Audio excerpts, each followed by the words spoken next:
Y'all ready for this? It went viral when we first created it, actually. In that moment, I think we knew that we were onto something that was resonating in a very deep way. The hashtag is this phenomenon now. Yeah. You want to go there? People were tweeting us like, hey, didn't y'all create Black Lives Matter? And then all of a sudden, it's like the Black Lives Matter movement, and then none of us are actually there to tell the story of the Black Lives Matter.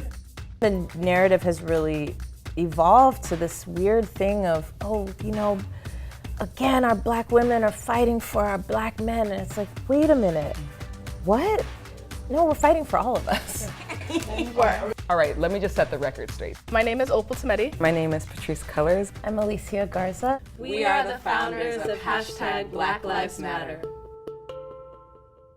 I am born and raised in the Bay Area in California. There's not many of us left. We're almost like unicorns. I come from a long line of strong Black women. My grandmother was a domestic worker. My mom did domestic work. A lot of my background in organizing comes from organizing with women. I come to this work because I am the daughter of Nigerian immigrants who are actually undocumented for most of my childhood, possibly facing deportation. That, to me, really shaped my my entire kind of, formative years. I grew up in Los Angeles and witnessed a significant amount of state violence. I remember the police officer who would patrol our block and would harass my siblings. And I remember feeling frightened most of the time. So my coming into this work has to do with the fight for Black lives. We have breaking news tonight in the case of the unarmed Black teenager shot dead by a crime watch. When Trayvon Martin was murdered by George Zimmerman, this was a case where a child had literally been stalked and killed just steps away from home. The conversation that was happening in the media was, what did Trayvon do to cause his own death? The reason Trayvon Martin died was because he looked a certain way. He was wearing a hoodie, and that way is how gangstas look. Thinking about my 14-year-old brother and literally not being able to sleep because I was like, this cannot be.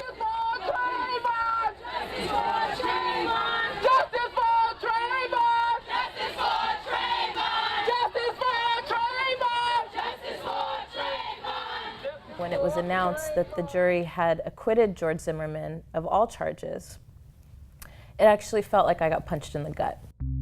So I went on social media to try to find words for what was happening. And what I wanted in that moment was some love for us.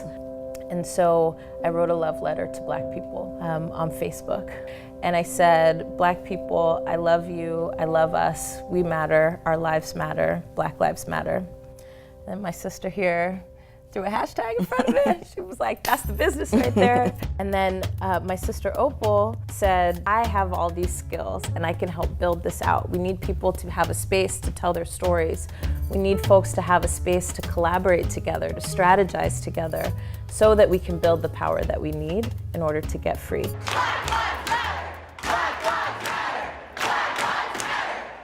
When we developed Black Lives Matter, it was never just about the killings of young Black boys. It was about an intervention and really declaring that all Black lives matter.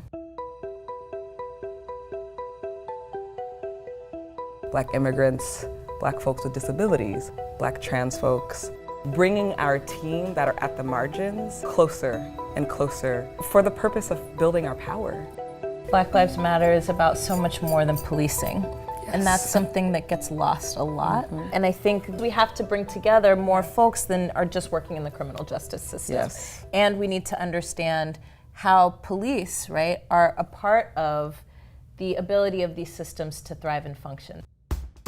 I believe that we're in an incredible time with social media. It's been integral to our movement. However, I don't think it's everything. Like, we can't sit and watch on Twitter or see the live streams and Facebook feeds and all that. We actually have to show up in physically. We're kind of following in the same tradition as our elders and utilizing whatever means we have in order to get the message out. Roll, Jordan, roll. Roll, Jordan, roll. I want to go to heaven when I die. Lots of folks want to compare us to the civil rights movement. Our movement is not ahistorical.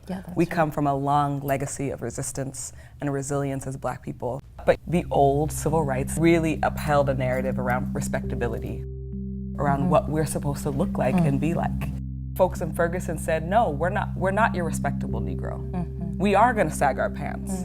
We are going to be ratchet. That's right. And we're okay with that. We believe that we have to show up in our full selves without closeting parts of ourselves, marginalizing parts of ourselves, and build together. You're going to hear it once. All lives matter. All lives matter. Black lives matter, white lives matter, all lives matter. All lives matter! The reason that we don't use all lives matter is because that's obvious, but it's also a utopia that we don't live in. Part of the discomfort around talking about Black Lives Matter is that it breaks open a fundamental contradiction in this country, which is racism and white supremacy.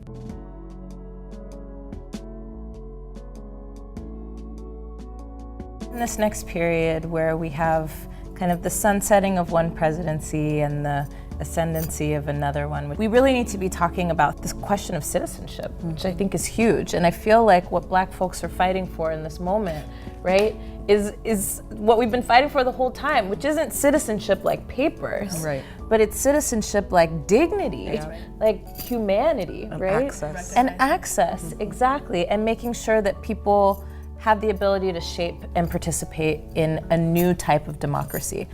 Nobody wants to talk about race in a post-racial society. But this is a real deep-seated disease that this country suffers from that infects all of our society. And so when we nail this piece around Black lives, we're actually trying to unlock the humanity of this country.